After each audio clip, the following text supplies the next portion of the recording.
Welcome to Daily Easy English Talk, where we tell strange and mysterious stories from around the world, always in clear and understandable English. Tonight's story comes from Japan. It's a legend passed from village to village, a warning about a woman, tall, quiet, and deadly. They call her Hachishaku-sama, the 8-foot-tall woman. And once she chooses you, she never lets go. Chapter 1. A Visit to the Countryside. Hasumi was a young boy named Koichi. He was 16 years old.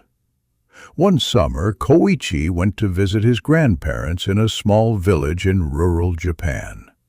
It was quiet, peaceful. There were rice fields, small shrines, and forests all around. He was happy to get away from the city for a while. His grandparents were kind and simple people. They lived in an old wooden house near a hill. At night, the only sound was the wind and the insects. Everything felt safe. Until the third day. Chapter 2. A Tall Figure in White. It was afternoon. Koichi was walking near a stone wall at the edge of the village. Suddenly, he heard something strange. Po, po, po. A deep, slow sound, almost like a machine, but it was coming from a person. He looked up and froze. There, behind the wall, was a very tall woman.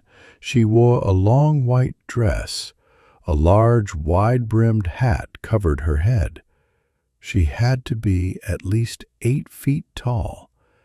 She turned slightly toward Koichi. He couldn't see her face, but he felt cold, very cold. Then she said it again. Po, po, po. Koichi ran. It's Chapter 3. Grandfather's Fear. That evening, Koichi told his grandparents what he had seen. His grandfather became pale.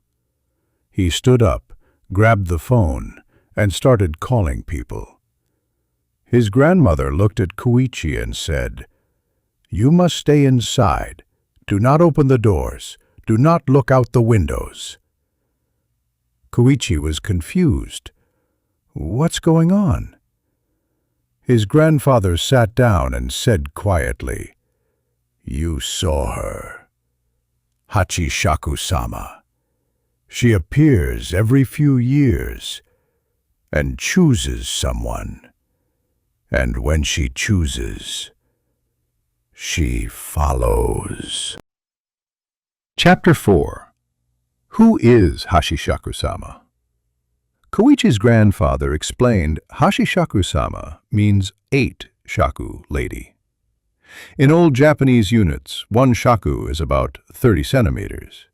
So 8 shaku is about 2.4 meters. She appears as a tall woman, always in white, sometimes wearing a hat. She floats a few inches above the ground, and she always makes the same strange sound. Paw, paw, paw. She only targets children and teenagers, usually boys. Once she sees you, you'll start to hear her voice closer and closer each night, and then she takes you away forever. Chapter 5. The Ritual.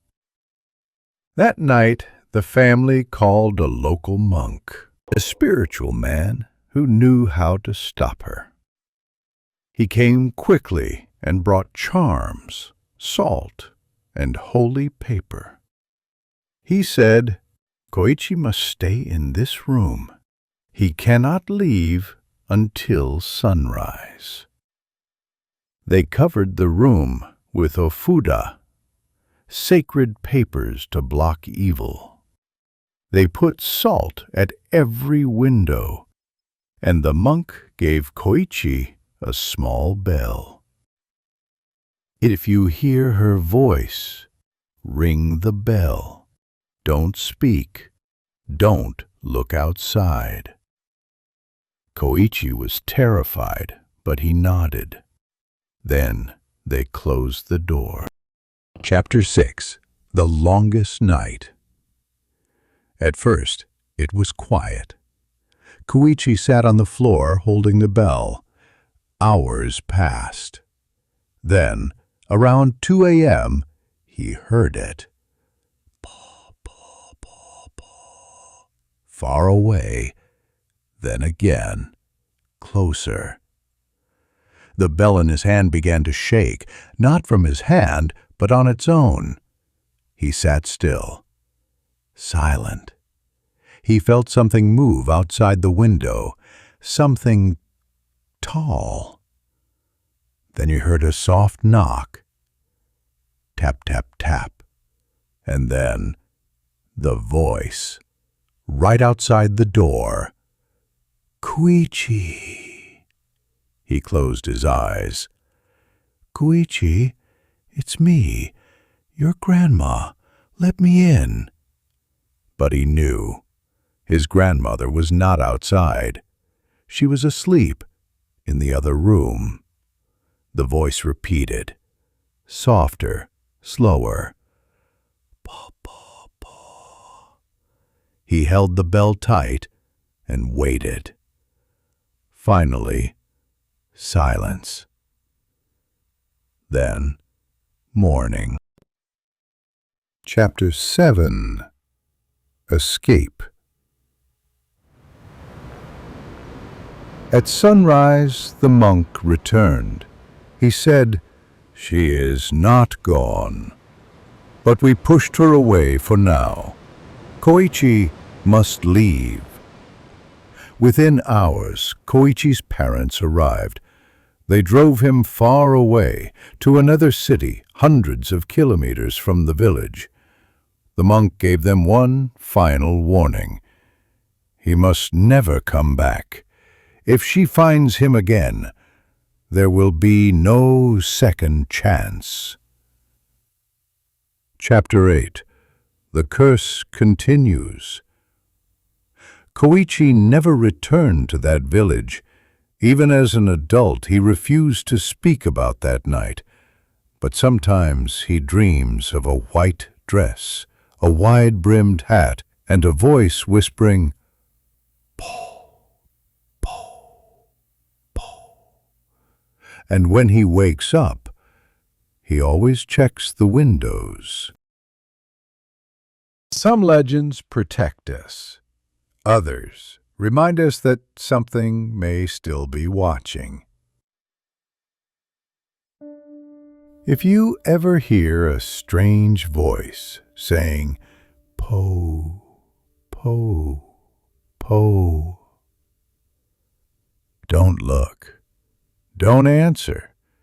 Just run.